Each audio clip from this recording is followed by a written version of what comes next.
En el vídeo de hoy os vamos a enseñar a cómo realizar un análisis de clusters dentro de Graphics. Básicamente un clustering lo que nos ayuda es a identificar patrones en nuestros datos, con independencia del tipo de dato que sea.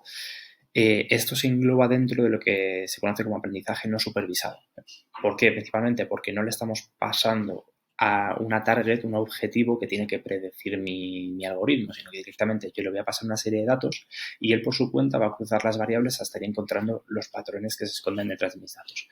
Si queréis entender un poco más estas diferencias entre aprendizaje supervisado o no supervisado, tenemos en el vídeo de modelos predictivos más información sobre esto y entramos un poco más en detalle. Pero bueno, básicamente, para ver este ejemplo, os lo voy a explicar desde aquí.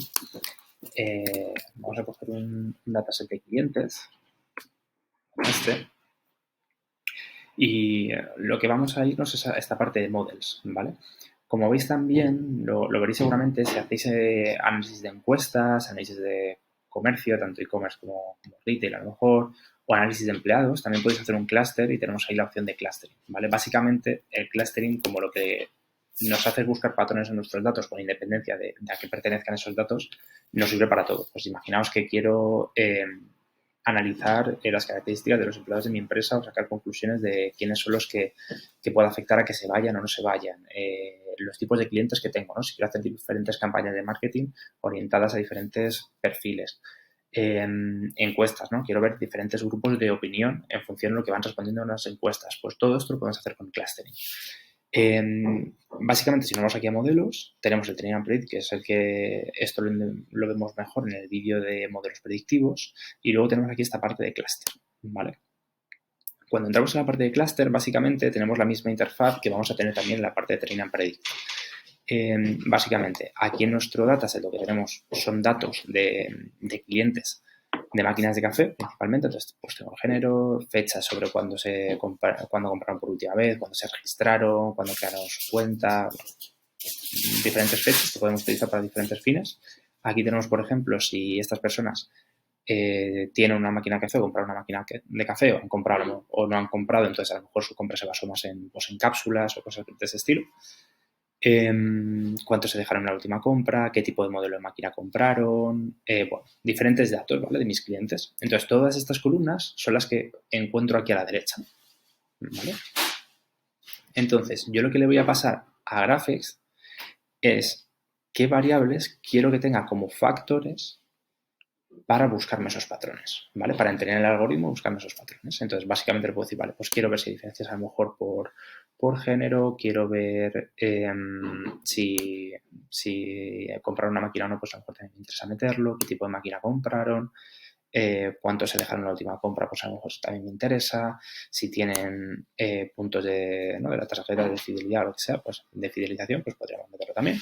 Y vamos seleccionando, podemos seleccionar todas desde aquí o ir seleccionando una a una. Entonces digo, vale, pues estas me interesan y lo envío aquí directamente. Entonces, todas estas de aquí no es que las pierda, ¿vale? No pierdo estas variables. Estas variables las voy a tener también en mi proyecto a modo de visualización y a modo de filtrado.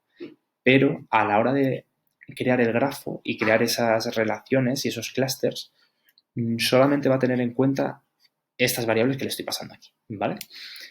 Después, lo que tenemos es esta variable de target. Esta variable de target, en la parte de modelos predictivos de Train and Predict, sí es obligatorio meterle una target. ¿Por qué?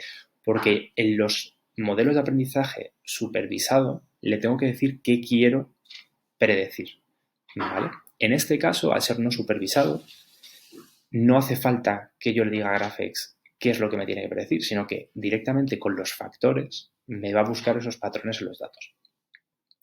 Si le meto una target, ¿qué pasa? Si le meto una target, lo que va a hacer es que el grafo se va a distribuir de una manera que me permita entender mejor la distribución de esa variable, ¿vale? Imaginémonos que a lo mejor en vez de la máquina de café la meto como target, ¿vale? Si han comprado o no. ¿Qué pasaría aquí? Pues que va a utilizar todos estos factores para buscarme los clusters, pero sobre todo el grafo me lo va a pintar de una manera que entienda bien la distribución o las diferencias entre los que tienen una máquina de café y los que no, ¿vale? Entonces, básicamente esa sería la distribución que yo tendría que hacer aquí en este área. Voy seleccionando las variables que quiero meter como factores, ¿vale? Para que Graphics las tenga en cuenta. Y en Target, si me interesa, puedo meter una target para una variable target, que es la que va a hacer que la distribución del grafo vaya más enfocada a explicar esa variable. ¿Que no lo meto? Lo meto aquí en factor y Graphex encontrará también la manera de representarme el grafo de manera que entienda los diferentes grupos o diferentes patrones que tenemos. Sobre la parte de Data Enrichment, como ya hemos dicho en otros vídeos, si queréis saber un poco más de las opciones que tendríamos de enriquecimiento de datos, podéis ir al vídeo de Social Media de Topics y ahí explicamos un poquito más todas las opciones que tenéis. Y sobre opciones más avanzadas, tenemos esta parte de aquí, Advanced Settings, que en la parte de modelos predictivos también lo cubrimos. Yo os recomendaría que si no tenéis ninguna necesidad especial, no os metáis tan a fondo en esta parte, sino que simplemente con esto os sería suficiente. Y luego la parte de Network and Clusters, lo que tenemos aquí es, también para usuarios a lo mejor un poco más avanzados, lo que podéis hacer es elegir si queréis un tipo de algoritmo de reducción de dimensionalidad específico o si queréis modificar alguno de los parámetros que utiliza. A la hora del clustering, pues también, si queréis utilizar este algoritmo o no. Y luego esta parte de representación es interesante. Aquí básicamente lo que te preguntamos es si quieres representar tu grafo, ¿no? El área de grafo con un mapa, si tienes, por ejemplo, imagínate las coordenadas de tus clientes, entonces quieres a lo mejor que tu cliente esté en la coordenada que corresponde, ¿no? A su dirección, a su ciudad o lo que fuese. Pues podríamos hacer un mapa. O si te interesa otra visualización, por ejemplo, como Trimap, también lo podemos hacer. Trimap básicamente es un cuadrante que en función de la jerarquía que tú le otorgues a tus variables, pues te lo va a distribuir en cuadrantes, ¿vale? Es bastante típico y dependiendo del tipo de dato que tengas es interesante. Como os decía, si no tenéis una necesidad en concreto de hacer un mapa o de buscar otra visualización, lo podéis dejar como grafo, ¿vale? O incluso no tenéis por qué abrir esta cajita, como sale cerrada, es que no necesita Graphex que decidáis nada ahí o que configuréis nada ahí, sino que simplemente comentarle aquí vuestras variables y darle a Next. Ya os va a llevar a esta parte donde podéis ponerle un nombre a vuestro proyecto y ejecutarlo, ¿vale? Así que nada, esto es cómo se crea un proyecto de clustering en Graphex. Con cualquier duda, como siempre, tenéis aquí abajo a la izquierda un chat para hablar con nosotros y nada, espero que vayan genial vuestros análisis. Un saludo y nos vemos en otros vídeos.